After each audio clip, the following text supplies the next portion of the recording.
Nuccio DiNuzzo Chicago Tribune. The Cubs lost Game 70, but that is okay. The Cubs are good enough, smart enough to make the postseason. And doggone it, people like this team. Well, we like this team. Mike Montgomery drew the start to rest Jake Arrieta's achy hamstring for a little bit longer before the games mean something again. Monty dealt for 3 innings. Monty surrendered a 1-out single to Eduardo Suarez in the second inning, but that would be the only Red to reach in his 3 innings of work. Unfortunately, Dec McGuire was just as good as Montgomery. McGuire pitched through 5 innings and the Cubs' potent offense only managed 2 singles in that time frame. John Lackey entered the game as a reliever for just the second time in the regular season in his long career. Joey Votto doubled with 1 out and was given third on an interesting balk call.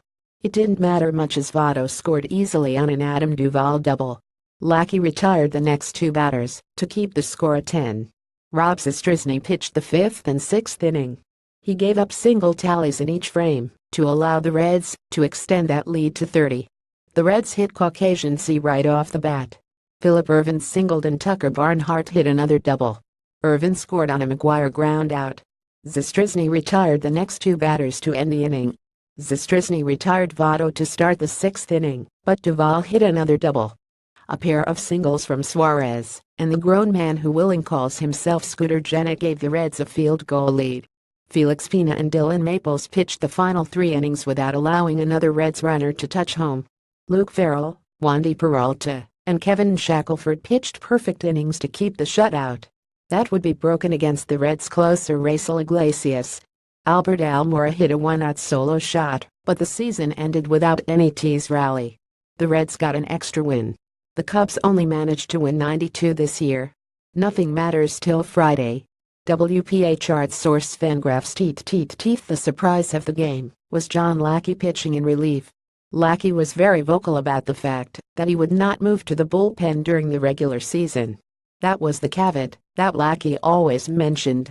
Lackey is clearly the Cubs' 5th starter at this point in his career, assuming health of course, but the way he is throwing it makes it interesting to ponder if he might take on a role similar to what he did for the Boston Red Sox 2013 World Series run as he rejuvenated his career.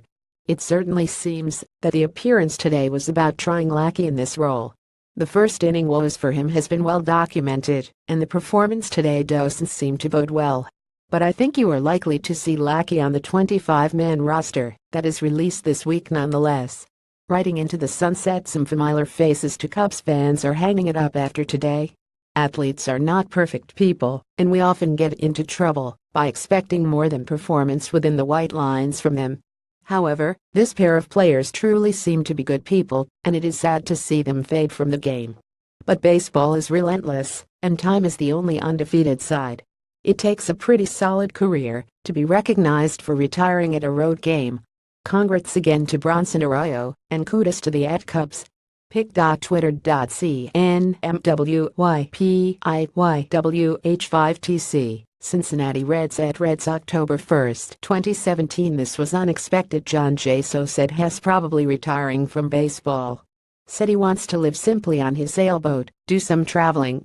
Matt Gajtka @MattGajtka October 2, 2017 of Not So Final Word for 2017. This has been a hard year for us at Cubsden. I have been dreading this recap to a degree for a while because of that. This is the 4th year in a row that I have the honor of telling you about Game 162. By luck of the draw, I have actually written the final recap of the past 3 years. And it'd be lying if I said this was always fun.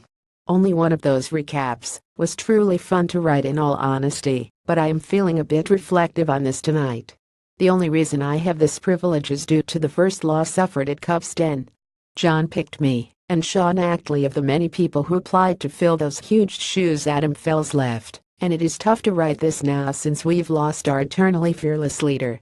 So Cubs, you won for all of us last year. Now you need to win one for John this year. Onwards.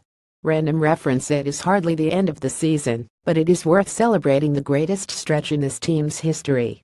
The only thing that could rival this is when there was only 16 teams, and only people as pale as me were allowed to play. So that hardly counts. Still, celebrating right now feels a bit like this.